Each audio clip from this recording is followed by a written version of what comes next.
Bueno, vamos a aprovechar este día feriado, como venimos diciendo, para profundizar los temas. La última vez que hablamos con él, tuvo mucha repercusión porque él, yo diría que adelantó lo que efectivamente pasó. Con Ricardo Rubiera hablamos hace largo, más de un mes largo, y él nos adelantaba de que la situación en el peronismo estaba complicada, que había ahí deseos de una parte del peronismo de diferenciarse, de no quedar pegados a lo que se llama el kirchnerismo, el neokirchnerismo, y que había posibilidades de que haya un movimiento en eso. Bueno, efectivamente se consolidó, eso se confirmó con Pichetto en Gualeguaychú, pero ha habido algunas novedades que vamos a profundizar, además de los temas del gobierno, con el licenciado Ricardo Rubier, titular de su consultora, a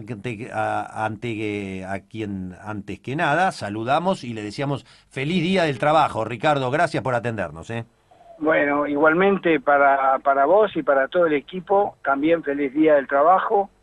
Con mucho orgullo, uno ha sido educado desde muy chico en una familia y en un país donde el trabajo era algo muy importante y todos aprendemos a venerar y a reconocer la importancia que tiene el trabajo, no solo para vivir en términos económicos, sino también para la relación social, para la formación social, para la educación que uno recibe toda su vida.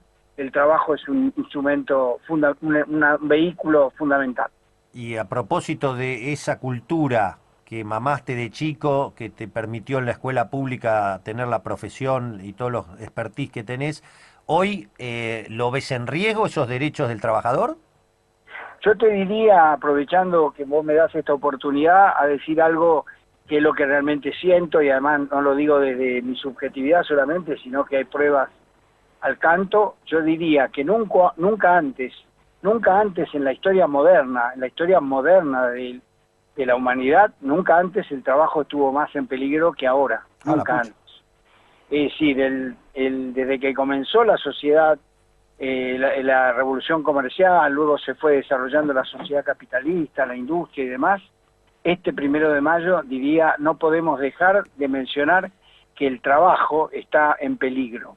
¿Por qué está en peligro? Porque el desarrollo tecnológico ha llevado a que el régimen capitalista en su forma más avanzada, que hoy es seguido inclusive hasta por los propios chinos, esté enfatizando en la inteligencia, en 3 aspectos: la inteligencia artificial, la robotización.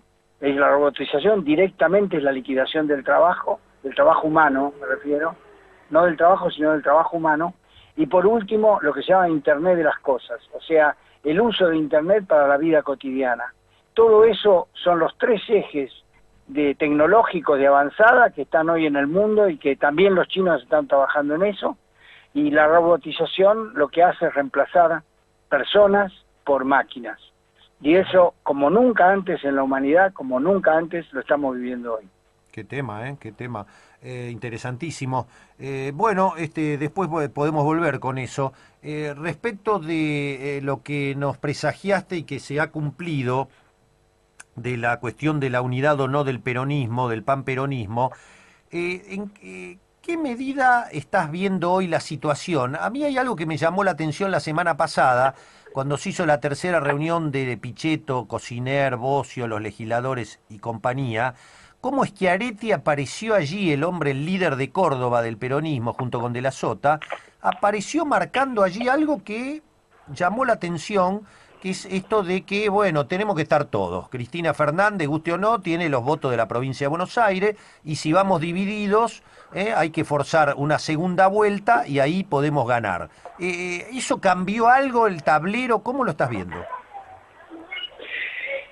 Yo lo que estoy viendo es que el peronismo hoy sigue siendo un archipiélago, hay unidades que se van agrupando, esto es cierto, ha habido reuniones del sector kirchnerista por un lado, con sectores peronistas y no peronistas, tratando de reflotar lo que sería un frente que se transforma en frente electoral, pero todavía no, o sea, en un frente, en la constitución de un frente que va a apuntar hacia lo electoral. Y después los otros sectores del peronismo no kirchneristas que tienden a unirse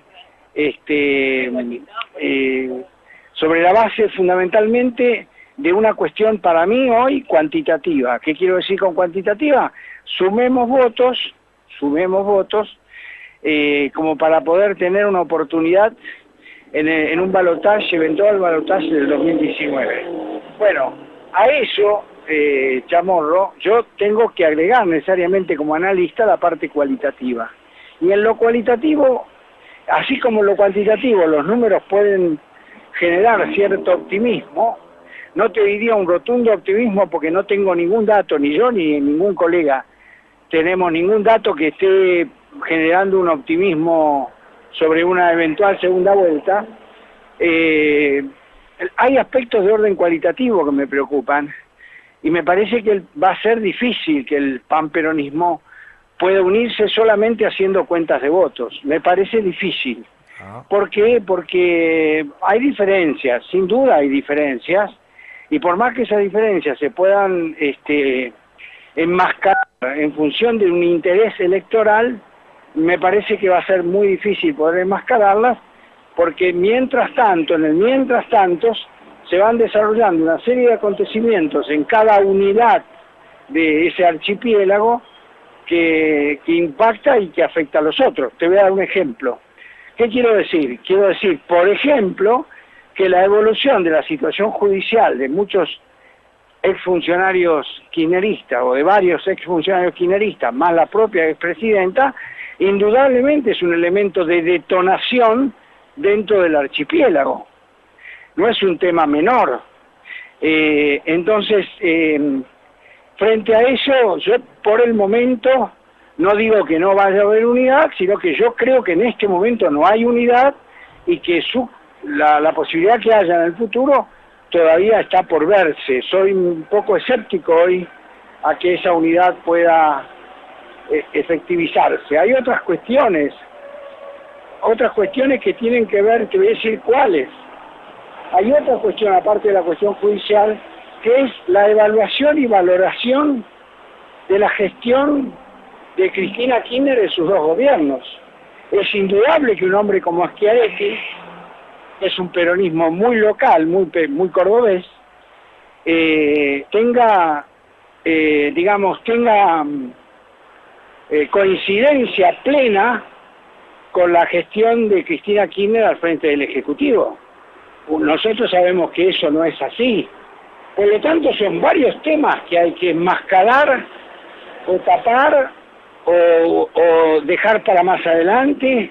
Entonces yo, hasta que no vea disipar esos temas, esos obstáculos para que la unidad del archipiélago, me mantengo más bien en reserva, en mi análisis, y digo, bueno, vamos a ver qué pasa. O sea, seguís sosteniendo lo que venís evaluando desde hace varios meses. Sí, yo lo veo así, lo veo, digamos, no es solamente una sumatoria.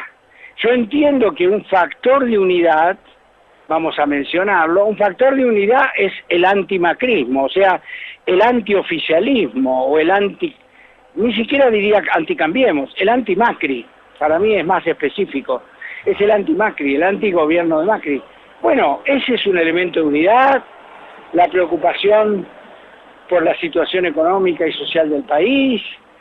Sí, sin duda, eso puede ser un elemento de unidad.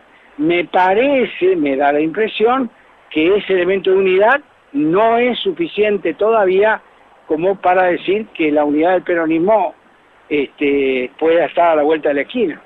O sea, falta demostrarle a la gente, vamos a ver si lo estoy entendiendo bien, falta que para la gente eso esté traducido en un programa. Exactamente. Vos tenés una cuestión básica que es la negatividad.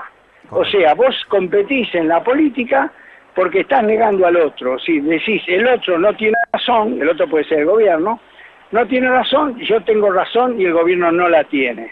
Esta es la disputa en términos de comunicación, es la negatividad. Vos tenés que decir que lo que hace el gobierno es negativo, podés mostrar resultados, podés mostrar las encuestas que miden la caída de la confianza en la economía, la caída de la imagen del presidente.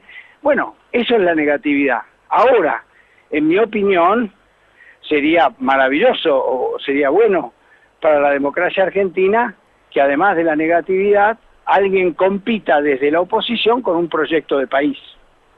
Claro. Y a mí me parece que el proyecto de país de Schiaretti, para decirlo más claramente, claro, no es exactamente igual al de Cristina Fernández de Kirchner. Se entiende. Ahora, como abogado del diablo, la contrapregunta. Sin embargo, hoy por hoy pareciera que el gobierno sustenta su 41-42% con el cual le permite gobernar, en base también en gran parte a el odio hacia el gobierno anterior.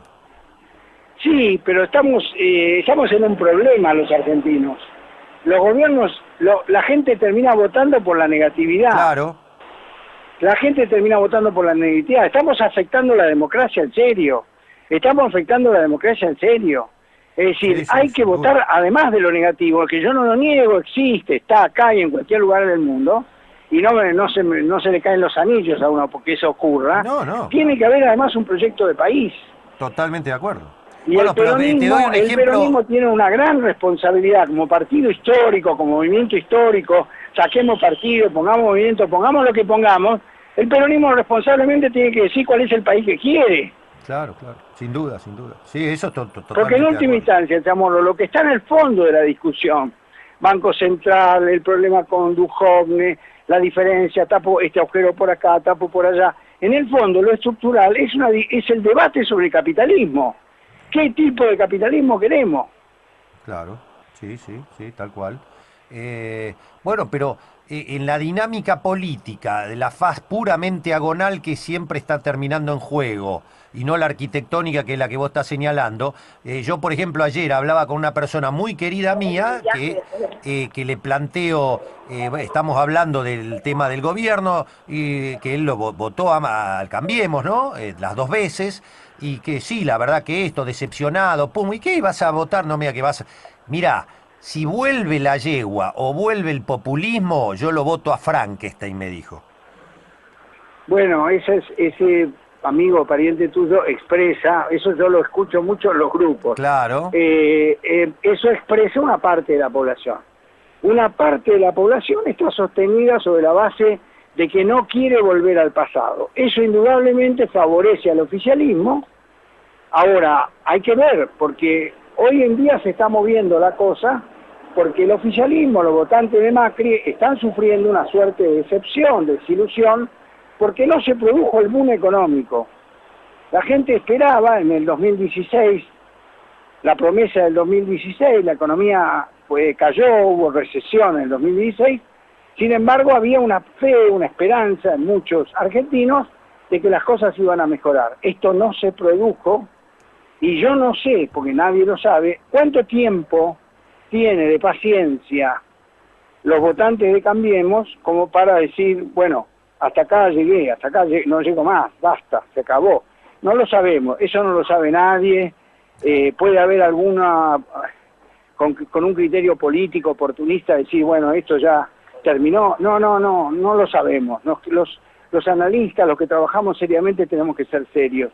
No sabemos exactamente el tiempo de las cosas, calcular un tiempo cronométrico de la paciencia de la sociedad, eso no lo sabemos.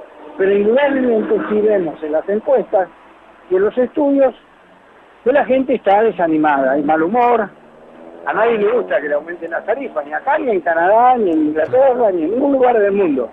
Bueno, acá tampoco. Entonces, el shock es muy fuerte, el shock del gradualismo es muy fuerte, y por más que sea gradual, es algo que da como un lugar de decir, bueno, hasta acá llegó mi paciencia. Yo lo escribí en Twitter hace varias semanas atrás. Sí. Hace varias semanas atrás escribí en Twitter que era como un aviso.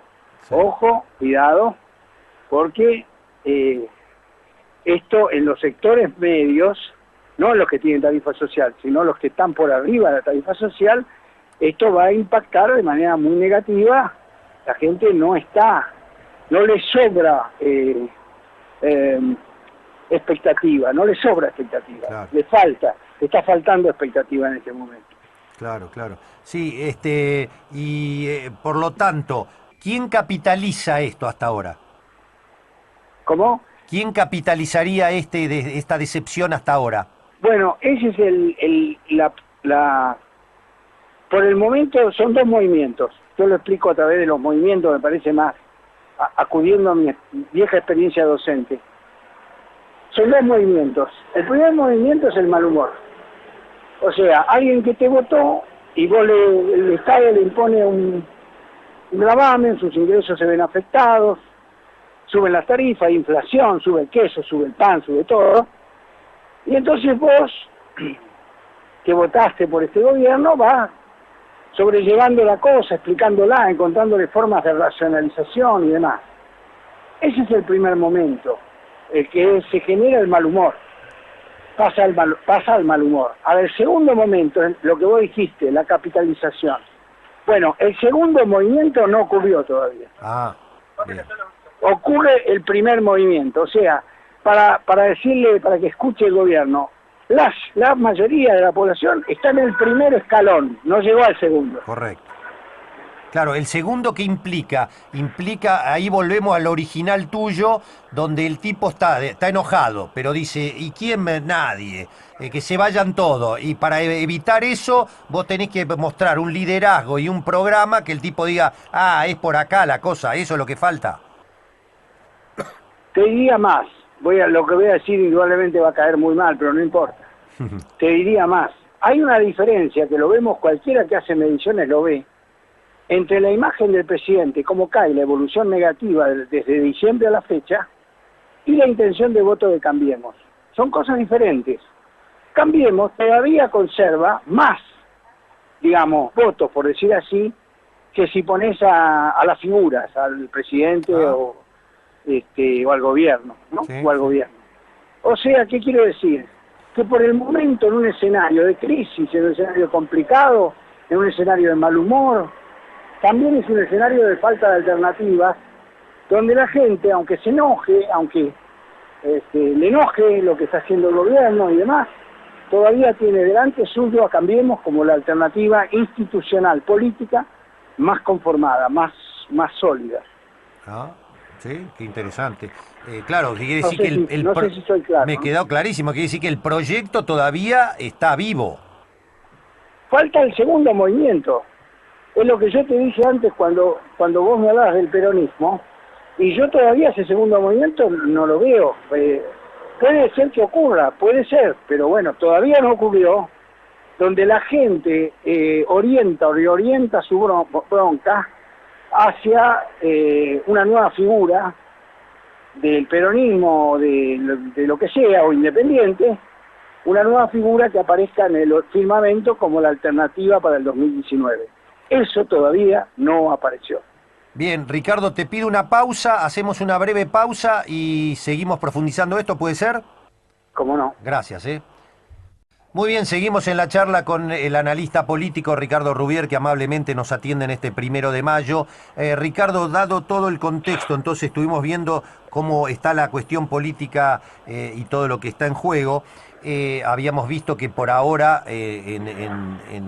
digamos, en el proceso de pensamiento de la sociedad sobre la política, ahí puede haber decepción, bronca, pero todavía no se ha dado el segundo paso, que se ve una alternativa clara.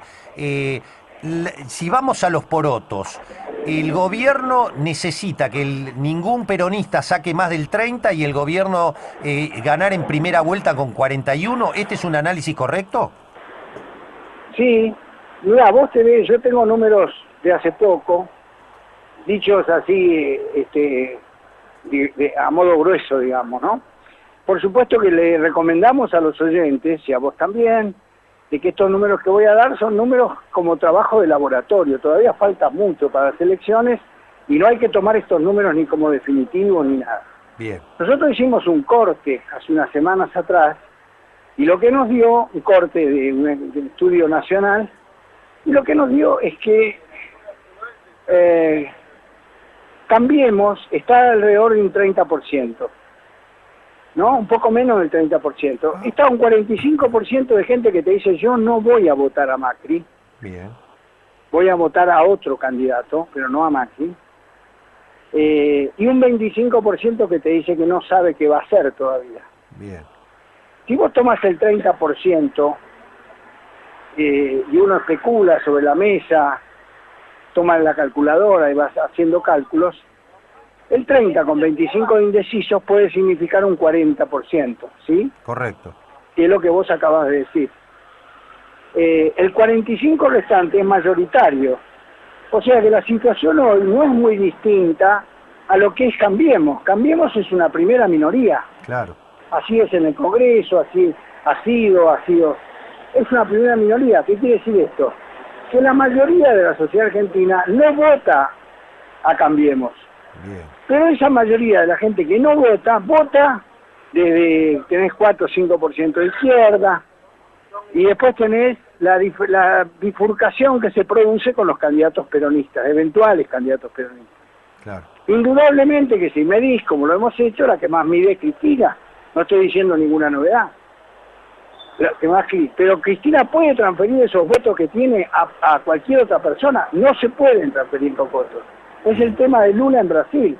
No se pueden transferir los votos. Claro. Se transfiere una parte, un pedazo. Claro. No todo. Claro. Entonces, el problema es de la oposición. Obviamente que el problema del oficialismo es mantener lo que tiene y tratar de no perder votos.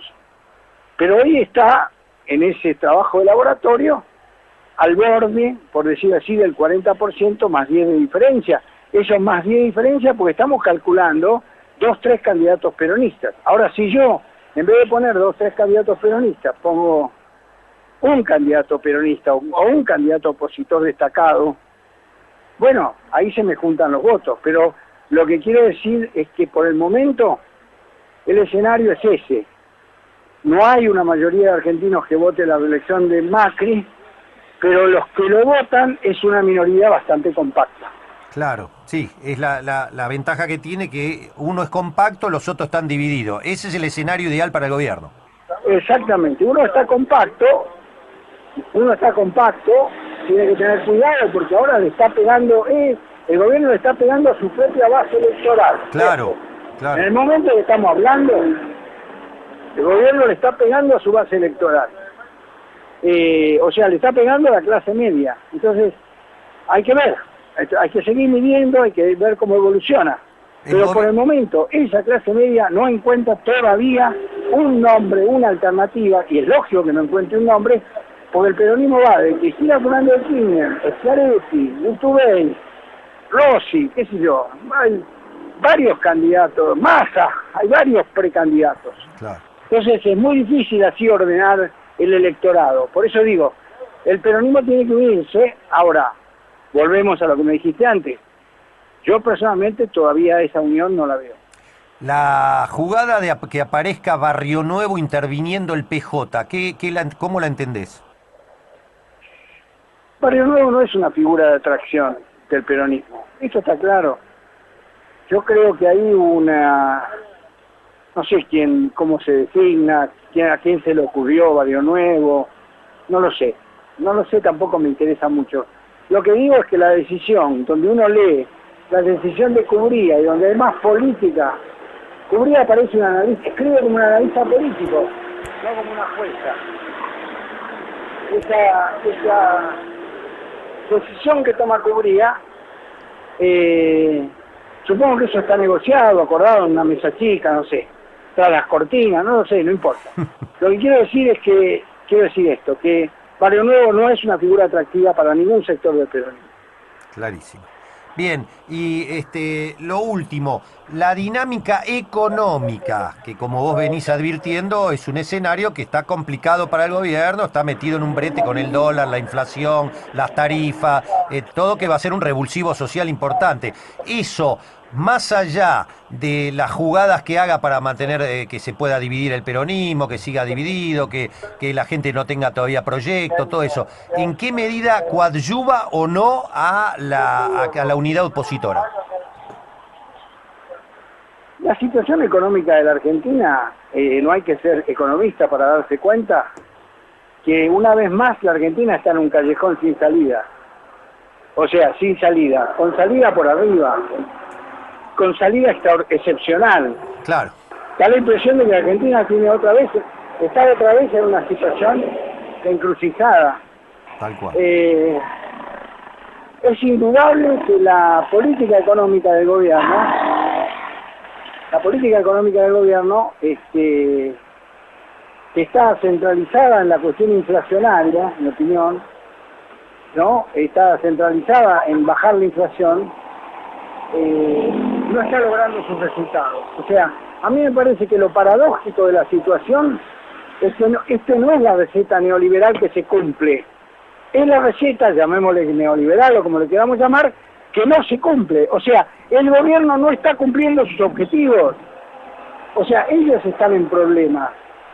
Claro, claro. Porque indudablemente la política que están desarrollando, los resultados que tienen en materia económica, lo que va a hacer es bombardear la línea de flotación de sus votantes. Correcto, correcto.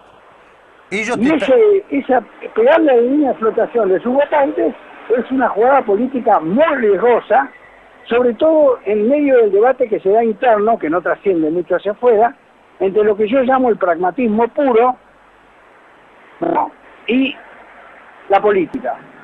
La política es Monzó, por ejemplo, ¿no? Claro. Pragmatismo puro ya sabemos quién es. Entonces, claro, el pragmatismo puro y la política, lo que está ganando el gobierno es el pragmatismo puro. Se están olvidando de la política. ¿Qué significa olvidarse de la política? Que el gobierno tiene que advertir que es una minoría, que está enfrentando una situación muy compleja y que tiene que sentarse en una mesa y negociar con los sectores políticos, con la oposición, como pueda, y que necesita figuras que no tiene, figuras muy destacadas, con mucha experiencia en lo que es la negociación política. Bueno, pero Monzó ya lo dejan ir. Es curioso lo que está pasando. A Monzó lo dejan ir. En octubre y entró en un embudo. Está en un embudo. Cada vez el PRO es la fuerza hegemónica dentro de Cambiemos. Cada vez más. Claro, claro. Pero bueno, te reitero, a Monzó les dijo, me quiero ir, todo, sí, andate, no hay ningún problema. Sí, claro. Claro, no hay ningún problema porque ellos, de algún modo, tienen un cierto rechazo por la política. Claro.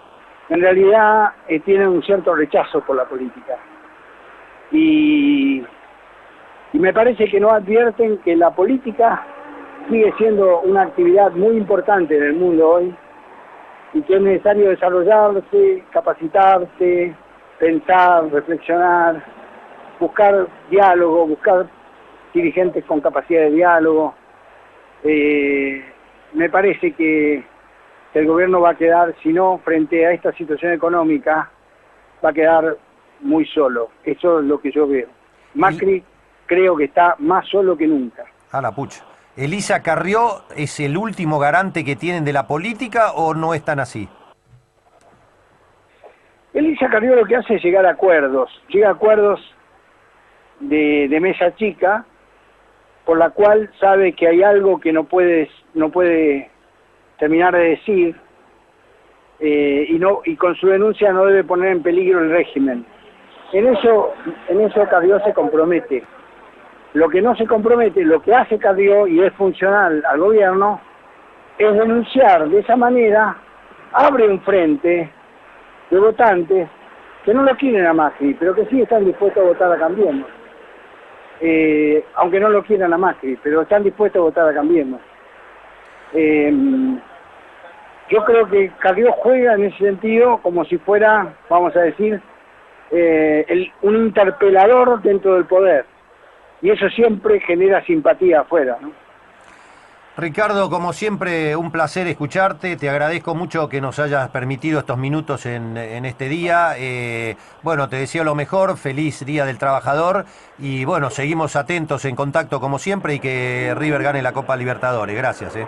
Cómo no, gracias y saludos para todos, feliz Día del Trabajo. Gracias. Ricardo Rubier, el analista político, en este Día del Trabajo aquí en Página Abierta.